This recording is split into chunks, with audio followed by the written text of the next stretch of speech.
Hey guys, Mano here and welcome to the channel. In my last video, I talked about converting the budget-friendly Yamaha XTZ125 Dual Sport into a more road-focused motard. The main purpose of that video is to help anyone that has that bike who might be planning to do the conversion. Now, my experience with the XTZ was very short, but after working on that bike, I got a general idea on what it offers. Since my memory about the XTZ125 is still very fresh, I just have to compare it with another budget-friendly dual sport, namely the Honda XR150L. Now, if you are in the market for any of these cheap and reliable dual sport motorcycles, watch this before you buy. Now, before we begin, you might be wondering, why am I comparing these bikes against each other? I have three reasons. One is they're from rival Japanese motorcycles. It's always Yamaha versus Honda. Don't mind Kawasaki or Suzuki because, well, I don't know. Second would be they're both categorized as entry-level dual sport motorcycles. And lastly, both bikes are within the same price range. With that being said, here's a detailed comparison of these two models to help you understand their strengths and differences. Number one would be engine and performance. Now, the Honda XR150L has a 149cc single-cylinder air-cooled 4-stroke engine with a 5-speed manual transmission. Power output is around 12 horsepower and approximately 12.5 Nm of torque. Now, based on how it feels, the XR150 is slightly more powerful, providing a bit more punch for riding on hilly or rough terrains. Now, the XR150L has good torque at low RPMs, making it easier to handle on rough situations. Now, the Yamaha XTZ has a 124cc single-cylinder air-cooled 4-stroke engine with a 5-speed manual transmission.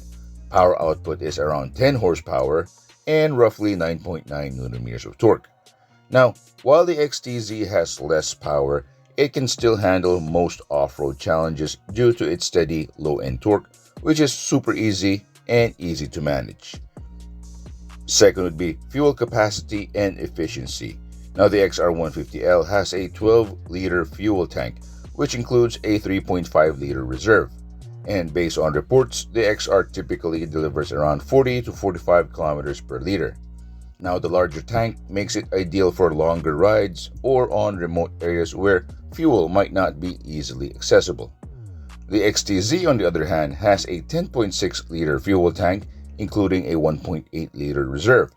Fuel efficiency, according to reports, is around 45 to 50 kilometers per liter, due to its smaller engine.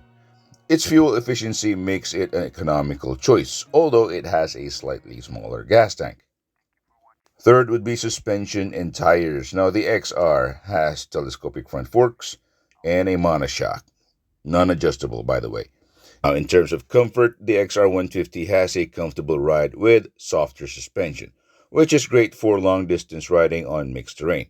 However, it may feel slightly less nimble off-road due to its more street-oriented wheel sizes of 17-inch rear and 19-inch front.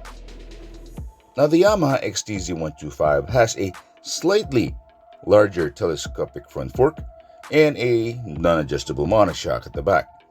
In terms of comfort, the suspension is firm enough for off-road use and offers more ground clearance. And the more off-road biased wheels of 18 rear and 21 front offers better handling off-road, but not so much on pavement. Fourth would be weight and handling. Now, for the XR, it's around 129 kilograms.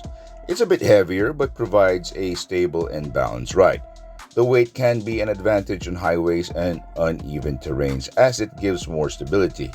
While the Yamaha XTZ125 weighs at just 118 kilograms, that is a full 11 kilograms and, well, of course, it's lighter. And the cool thing about the XTZ is that it carries most of its weight at the lower part of the chassis. Now, it's easier to maneuver, especially on off-road trails. The lighter weight can be a plus for beginners or those using it primarily off-road. Fifth would be seat height and comfort. Now, the Honda XR150L has a very low seat height considering it's a dual sport. Now, the seat itself is super comfortable and it's very plush. It's very good for long rides due to its wider shape. And, well, it does have a downside though. The ergonomics of the XR150L is meant for a smaller rider, which is kind of a thing if you are a tall guy. Now, the Yamaha XTZ125 has a slightly taller seat height, and the seat itself is narrow and it's pretty long. It reaches all the way to the back, and it's suited for off road conditions. Taller riders might feel more comfortable on this bike as compared to the XR. Next would be price. Now, the Honda XR150L is cheap, but it is priced slightly higher than the XTZ125 due to its larger engine and extra features like the bigger gas tank and comfortable seat. However, the difference between both bikes is very minimal. For the XR150L, the price here where I'm from is somewhere between 90,000 Philippine pesos to 100,000. The Yamaha XTZ125 is a bit more budget friendly, usually ranging between 80 to 90,000 Philippine pesos, making it a popular choice for new riders. Now, in conclusion, the Honda XR150L offers better power and comfort for longer rides with a larger tank for extended range. However, it is heavier and a bit more expensive, but is well suited for riders looking for stability on varied terrains. The Yamaha XTZ125, on the other hand, is a more affordable and lightweight and agile motorcycle with excellent fuel efficiency. It's ideal for beginners or riders who prioritize off-road agility. Now, there is no winner in this comparison because, well, it all depends on you. Both bikes are great choices, and the right pick depends on whether you prioritize power and comfort, which is the Honda XR150L, or affordability and off-road agility, which is the Yamaha XTZ125. Now, that's all I have for you today. Like and subscribe if you found this helpful, and leave a comment if you have something to add.